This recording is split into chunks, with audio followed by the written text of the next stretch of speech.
ওমরার শুরু থেকে শেষ পর্যন্ত কি কি কাজ করতে হয় যদি দয়া করে একটু বলতেন। ওমরার কাজগুলো খুব বেশি না, আমরা মনে করি ওমরা অনেক জটিল কোনো কাজ। ওমরা পারফর্ম করা এটা খুব সহজ একটা কাজ।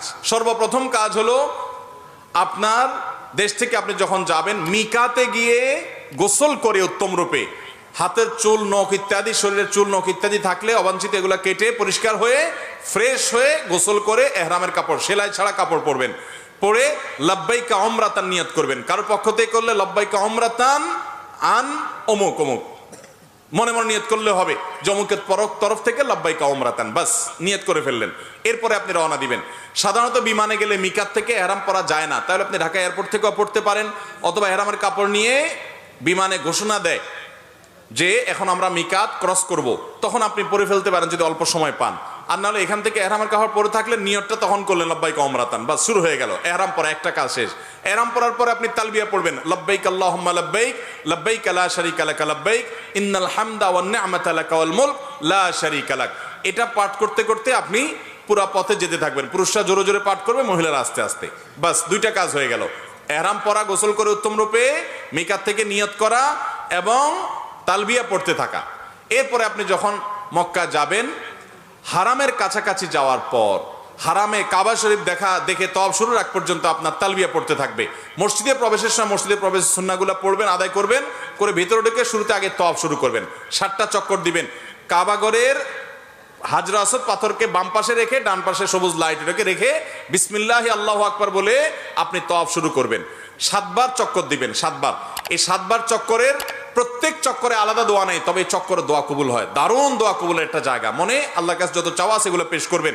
এবং আপনি রুকনে ইয়ামানি বলে কাবার 4টা কোণার একটা কোণাকে, অর্থাৎ হাজর আসওয়াদ পাথর যে কোণা তার আগের যে কোণাটা আছে তওয়াফ করতে যেটা তার আগে পড়বে ওইটাকে রুকনে ইয়ামানি বলে। ওই কোণা থেকে হাজর আসওয়াদ পাথর কোণা, এই দুটার মাঝখানে একটা দোয়া আছে, রব্বানা আতিনা ফিদ দুনিয়া হাসানা ওয়া ফিল আখিরাতি হাসানা ওয়া কিনা আযাবান নার।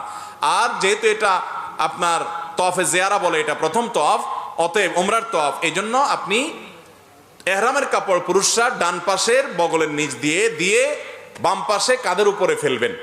এটা করবেন। এটা করে আপনি এই তওয়াফটা শেষ করবেন। এবং প্রথম কয়েকটা চক্কর আপনি জোরে দিবেন, একটু জোরে জোরে দৌড়াবেন প্রথম 3টা চক্কর। এরপরে বাকি চক্করগুলো আপনি স্বাভাবিক থাকবেন।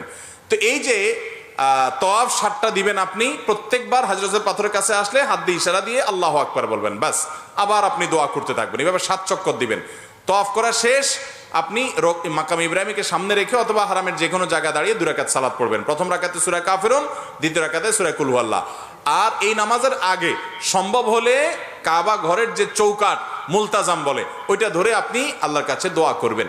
এরপরে 2 রাকাত নামাজ পড়লেন, পড়া শেষ, জমজম পানি পান করে আপনি সাফা মারওয়া সাই করবেন। প্রথমে সাফা পাহাড়ে যাবেন এবং পড়বেন যে ইন্নাস সাফা ওয়াল মারওয়াতা মিন শাআইরিল্লাহ ফামান হাজ্জাল বাইতা ওয়া তামারা ফালা জুনাহা আলাইহি আন ইয়াতাওয়াফা বিহিমা। পুরো আয়াত পড়তে না পারলে ইন্নাস সাফা ওয়াল মারওয়াতা মিন শাআইরিল্লাহ এটুকু পড়লেও চলবে, যে সাফা এবং মারওয়া আল্লাহর নিদর্শনের অংশ। এরপর আপনি সাফা পাহাড়ে দাঁড়িয়ে লা ইলাহা ইল্লাল্লাহু ওয়াহদা আনজাযা ওয়াদা ওয়া নাসারা আবদা ওয়া হাজামাল আহজাবা ওয়াহদা এটা পড়বেন। এবং লা ইলাহা ইল্লাল্লাহু ওয়াহদাহু লা শারীকা লাহু লাহুল মুলকু ওয়া লাহুল হামদ ওয়া হুয়া আলা কুল্লি শাইইন কাদির এটা পড়বেন। এরপর আপনি কিবলার দিকে ফিরে 2 হাত তুলে, ওই যে কাবা শরীফের দিকে ফিরে 2 হাত তুলে মন খুলে দোয়া করবেন। দোয়া কবুলের জায়গায় সাফা পাহাড় থেকে নবী সাল্লাল্লাহু আলাইহি ওয়াসাল্লাম সর্বপ্রথম ইসলাম প্রকাশ্যে প্রচার শুরু করেছেন, সেই স্মৃতি বিজড়িত জায়গা আপনি দোয়া করবেন। এটা ইব্রাহিম আলাইহিস সালাম এবং ইসমাঈল আলাইহিস সালাম এবং মা হাজারার স্মৃতি বিজড়িত জায়গা। যাই হোক, সাফা পাহাড়ে দোয়া করার পর এরপরে আবদাউ বিমা বাদা আল্লাহু বি, আল্লাহ সাফার নাম আগে শুরু করছেন, তো আমি এখান থেকে সাই করা শুরু করছি। হেঁটে যাবেন হলো কোথায়? মারওয়া যাইতে মাঝখানে 2টা সবুজ লাইটের জায়গা পড়বে, ওখানে পুরুষে একটু জোরে হাঁটবেন, বাস এইটুকু। এবং এই সাইর সময় আপনি জিকির আজকার তাসবিহ তেলাওয়াত করতে পারেন। তওয়াফের সময় ওযু থাকতে হবে, সাইর সময় ওযু না থাকলেও হয়ে যাবে, কিন্তু ওযু থাকলে ভালো। এবং তওয়াফ সাইর মধ্যে ওযু ছুটে যায়, ওযু করে এসে আবার যেখান থেকে ছুটছে ওখান থেকে আবার কন্টিনিউ করতে পারবেন। মারওয়া পাহাড়ে চলে গেলেন, সেখানে গিয়ে আবার ওই যে কাবার দিকে ফিরে সাফা পাহাড়ে যা যা করেছেন ঠিক একইভাবে সবগুলো করবেন এবং দোয়া করবেন। ওখান থেকে আবার আপনি সবগুলো দোয়া পড়বেন। ওখান থেকে আবার আপনি সাফা পাহাড়ে আসবেন, তাহলে সাফা থেকে মারওয়া গেলেন একটা চক্কর, মারওয়া থেকে আবার আসলেন আরেকটা, আবার গেলেন আরেকটা, এভাবে মোট 7টা চক্কর দিতে হবে। সাফায় শুরু হবে, মারওয়া গিয়ে শেষ হবে। যে আসলে একটা না, গেলে একটা, গেলে আসলে আরেকটা, এবার মোট 7টা হবে। 7 চক্কর শেষ, আপনার ওমরা শেষ। এরপরে পুরুষরা মাথা চুল চেঁচে ফেলবেন, না চাচতে পারলে পুরো মাথার চুল ছোট করতে হবে, দু-চারটা সামান্য একটু ছোট করলে হবে না। মহিলারা তাদের মাথার চুলে সামান্য অল্প একটু ছোট করলে হবে। তাদের এহরাম হলো তারা স্বাভাবিক পোশাক আশাক পরবে, অতিরিক্ত সাজসজ্জা করবে না, এবং তারা মুখমণ্ডল এটার উপরে যদি ওড়না দিতে হয় অন্য পুরুষরা থাকে তাহলে সেটা যাতে আপনার মুখ বেঁধে রাখা না হয় সেটা খেয়াল রাখবে। কাপড় টেনে রাখবে যাতে পরপুরুষরা না দেখতে পারে। আর কোথাও পরপুরুষ না থাকলে মুখ খোলা রাখবে এহরাম পরা অবস্থায়। আর এহরাম পরা অবস্থায় পুরুষরা সুগন্ধি ব্যবহার করবে না, সেলা আলা পোশাক পরবে না, আন্ডারওয়্যার পরবে না, মাথায় টুপি মাথা ঢাকবে না, এই সমস্ত কাজ করবে না। কোনো পশু পাখি এমনকি আপনার মশা টশা ইত্যাদিও মারবে না, যথাসম্ভব তাড়িয়ে দিবে। অর্থাৎ এক কথায় এহরাম পরা অবস্থায় নিষিদ্ধ কাজগুলো সব করবে না।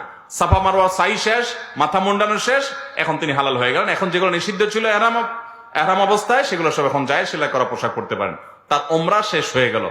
অত্যন্ত সহজ এবং খুব আপনার অল্প কয়েকটা আমল এর মাধ্যমে ওমরা সম্পন্ন করা যায়। আমরা যারা ওমরা করি নাই, আল্লাহ তাআলা আমাদেরকে জীবনে বারবার ওমরা করার তৌফিক দান করুন।